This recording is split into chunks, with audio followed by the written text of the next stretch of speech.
भविष्य बनाने के लिए सबसे ज़रूरी जो चीज़ है वो है शिक्षा। और शिक्षा को लेकर कई बार ये बातें आती हैं कि जो प्राइवेट स्कूल्स हैं वो फीस लगातार बढ़ाते जा रहे हैं, बहुत अधिक महंगाई हो गई है, उनकी प्राइवेट जो होती हैं बुक्स होती हैं, बहुत सारी दिक्कतें होती हैं। जो गरीब माँ बाप हैं वो अपने बच्चों को कैसे पढ़ाएं, और अगर सरकारी स्कूल में लोग पढ़ाते हुए बच्चों को कतराते हैं, उन्हें लगता है कि शिक्षा का स्तर ठीक नहीं है, जबकि सरकार काफ़ी कुछ कर रही है।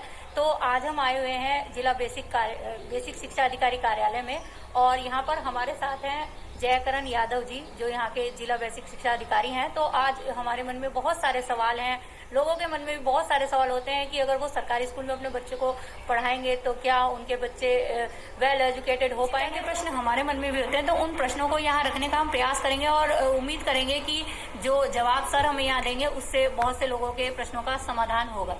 मैं जयकरण यादव, जिला बेसिक शिक्षा अधिकारी विष्णुपुर हूँ।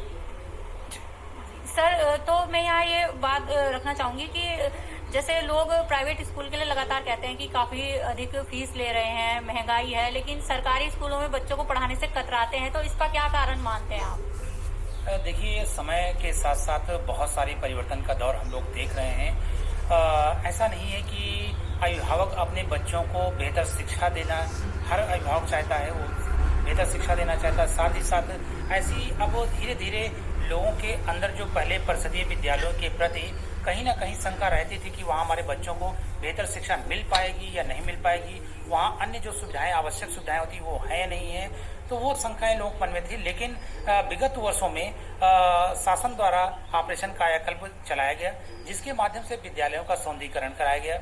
विद्यालय अब आपको बहुत ही वेल मेंटेन मिलेंगे, वहाँ पर फर्नीचर आपको मिलेगा, रंगाई पुताई की सुविधाएं मिलेंगी, मैथ किट, साइंस किट और अन्य खेल सामग्री, बहुत सारी सुविधाएं अब विद्यालयों में उपलब्ध हैं।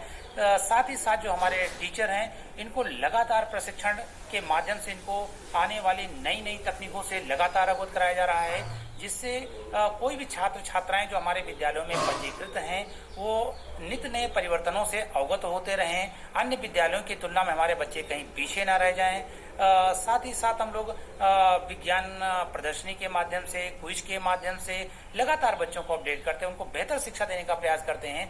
अब इसका प्रमाण आपके समक्ष है कि कोविड काल के दौरान जब प्राइवेट स्कूलों ने पीटीएम करी, हमारे शिक्षकों ने भी पीटीएम करी और हमारे अध्यापकों ने अपनी जान की परवाह किए बगैर मोहल्ला क्लास संचालित किया कि बच्चों की शिक्षा कहीं से बाधित न होने पाए। उनको अभी जो कोविड काल रहा, इस दौरान जो डिजिटल गैप कभी हुआ करता था कि परिषदीय स्कूल के बच्चे डिजिटल चीज़ों से कहीं ना कहीं वंचित रह जाते थे, तो एक माध्यम आया, हमारे पास एक अवसर था कि उनको व्हाट्सएप क्लास के माध्यम से जोड़ा, बहुत सारी चीज़ें दीक्षा ऐप के माध्यम से बच्चों को अवगत कराया कि आप कैसे इंटरनेट का उपयोग अपनी शिक्षा के लिए कर सकते हैं। तो हमारे टीचर्स ने नो डाउट बहुत अच्छा काम किया, जिसका परिणाम रहा कि हमारे विद्यालयों में बच्चों की संख्या विगत वर्ष की तुलना में इस वर्ष लगभग 40,000 की छात्र संख्या हमारे यहाँ बढ़ी है। तो ऐसा नहीं है कि लोग परिषदीय स्कूलों में बच्चों को नहीं पढ़ा रहे हैं। जैसे जैसे हमने अपने आप को अपडेट किया है, सुविधाएं बढ़ाई हैं, अभिभावकों का रुझान हमारी तरफ बढ़ा है।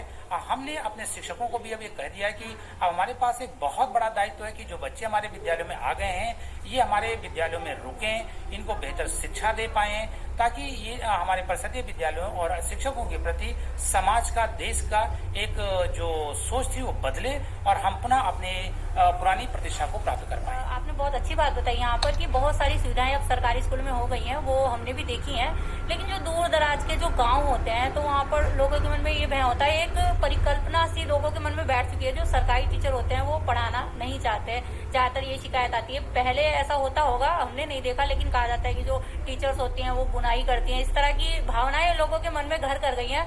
तो इनको मिटाने के लिए क्या किया जाएगा?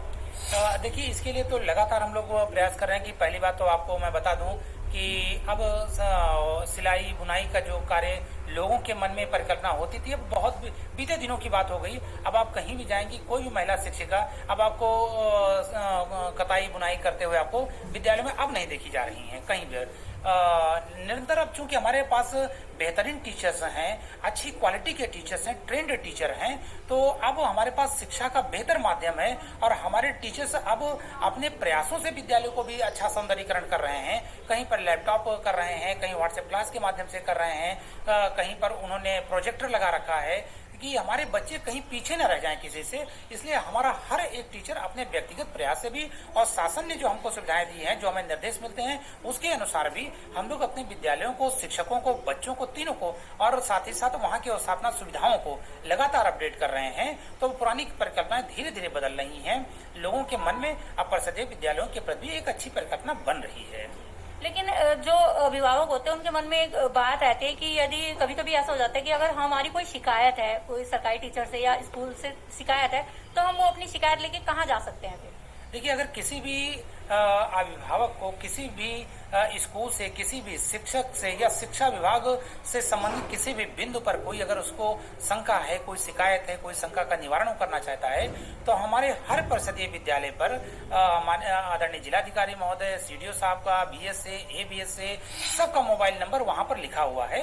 वहां से लेकर के कोई भी डायरेक्ट किसी से भी बात कर सकता है, सबका मोबाइल नंबर वहां पर लिखे हुए, हर विद्यालय पर लिखा हुआ है। कोई कभी भी किसी भी स्थिति में बात कर सकता है।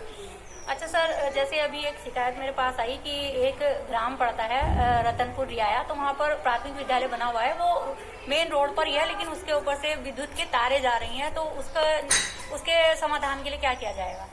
देखिए, हमारे पूरे जनपद में हम लोगों ने एक मुहिम चला करके एक प्रयास किया था कि हमारे पास पहले विद्यालयों की संख्या आ जाए कि कितने ऐसे विद्यालय हैं जिनके नियर बाई से हाई टेंशन लाइन्स जा रही हैं। पूरे जनपद में 143 विद्यालय निकल कर आए हैं जिनके आसपास से या ऊपर से हाई टेंशन लाइन गुजरी है। इसके लिए हमने जिलाधिकारी महोदय के माध्यम से अधीक्षण अभियंता विद्युत विभाग को हम लोगों ने पत्र प्रेषित किया है कि इनको लाइन्स को यहाँ से शिफ्ट कर दिया जाए। साथ ही साथ अभी हम लोगों ने उनके साथ एक बैठक भी प्रस्तावित कर रखी है, सभी लोगों के साथ, विद्युत विभाग के साथ। हाल ही में हमारी बैठक होने वाली है और जल्दी जैसे हमारी बैठक होती है, मुझे लगता है कि समस्या का समाधान हम लोग जल्दी कर लेंगे। तो सर, आप बेसिक शिक्षा अधिकारी हैं, तो मैं चाहूंगी कि शिक्षा को लेकर, जो सरकारी स्कूलों को लेकर लोगों के मन में थोड़ी भ्रांति बैठ गई है, तो उसे दूर करने के लिए आप अपने शब्दों में कोई संदेश दीजिए लोगों को। मैं अपने माध्यम से केवल सभी अभिभावकों से, जनसामान्य से अपील करना चाहूंगा कि परिषदीय विद्यालयों में बच्चों को भेजें। शिक्षक के साथ आप समन्वय स्थापित करें, समय समय पर विद्यालयों का भ्रमण करते रहें। अगर आपको विद्यालय में किसी प्रकार की कोई असुविधा होती है, शिक्षकों के साथ बैठ करके उस पर चर्चा करें कि उस समस्या का समाधान हम लोग किस प्रकार से कर सकते हैं। अगर किसी भी अभिभावक का कोई सुझाव है, वो मुझ तक पहुंचा सकते हैं। मेरा मोबाइल नंबर, व्हाट्सएप नंबर लगातार चलता रहता, कोई मुझसे बात भी कर सकता है, तो उसमें कहीं कोई दिक्कत नहीं। जो भी सुझाव आएंगे हम लोग उस पर लगातार अमल करने के लिए तैयार रहते हैं। साथ ही साथ आज चूंकि आज हमारे पास एक अवसर है, मैं सभी अभिभावकों से, जनसामान्य से एक अपील करना चाहूंगा कि आरटीई एक्ट के तहत हम एडमिशन के लिए प्रयास कर रहे हैं। गरीब बच्चों के लिए हर मान्यता प्राप्त स्कूल में एलकेजी, यूकेजी, कक्षा 1 में जितनी भी सीटें स्कूल ने डिक्लेयर कर रखी हैं, उसका 25% गरीब बच्चों के लिए रिजर्व की जाती हैं सीटें। कोई भी अभिभावक उसके लिए अप्लाई कर सकता है। हम लोग उसका बिल्कुल पारदर्शी माध्यम से ऑनलाइन अप्लाई होता है। लॉटरी के माध्यम से विद्यालयों को चयनित किया जाता है और जिस भी बच्चे का जहां पर भी विद्यालय अलॉट होता है वहां पर जाकर उसका एडमिशन ले सकता है। जब भी वो कोई बच्चा इस माध्यम से एडमिशन लेगा, कक्षा 8 तक की पढ़ाई उसकी पूरी तरह से मुफ्त होती है। मान्यता प्राप्त विद्यालय में उसको कहीं कोई फीस नहीं देनी होती है। साथ ही साथ समय समय पर शासन के द्वारा भी उसके स्कूल बैग, फीस, यूनिफॉर्म और किताबों के लिए भी धनराशि उपलब्ध कराई जाती है, जो सीधे बच्चों के खातों में जाती है। तो मैं अपील करूंगा कि हर अभिभावक जो इस श्रेणी में आता हो वो अप्लाई करे, अपने बच्चे का बेहतर भविष्य बनाए। हम लोग सभी उसके साथ हैं।